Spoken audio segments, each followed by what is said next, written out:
Since 29 July, the government of Rwanda has closed more than 4,000 churches and some mosques on the grounds of not complying with government regulations, with 700 of these churches in Kigali alone. Inspections are still ongoing. These regulations were in accordance with a law that was passed in 2018 when the government stipulated that churches need adequate infrastructure and to pass safety and hygiene codes.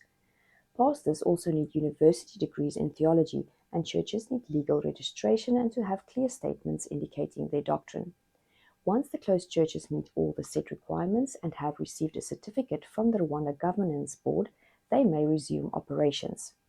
Around 90% of Rwanda's 12 million people are Christian. Only 2% of Rwandans are Muslim. Most of the churches that were closed so far have been small Pentecostal churches. A friend of INcontext in Rwanda, whose church was closed down, explained that it is a very challenging situation for the churches. He estimates that 90% of church leaders do not have university-level theology training. Some leaders feel that the churches are treated unfairly, since requirements like having parking space or soundproofing does not apply to entertainment venues, hospitals, and clinics, for instance. President Paul Kagame, who has been in office since 2000, was surprised by the number of churches in Kigali, saying he doesn't think they even have that many boreholes nor factories. The implication can be that all churches in Rwanda are not contributing to the society and welfare of people in general. Christianity has historically played a positive role in shaping the socio-cultural landscape across Africa. However, in some regions, the church has become self-focused and does not make an impact in the community.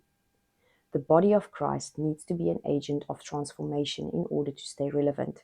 Today, despite rapid growth of the African church, it faces numerous challenges, including the rise of false prophets and the prevalence of unbiblical doctrine, particularly the prosperity gospel. It is true the church needs to be protected against deception and exploitation, but it also needs to have freedom and not be regulated unfairly. Wisdom is needed for church leaders to navigate these challenges while standing firm in their faith and continuing to serve their congregations. We can pray for the Rwandan government to act justly and fairly towards the church, and that the church would be seen as a positive force for good in society.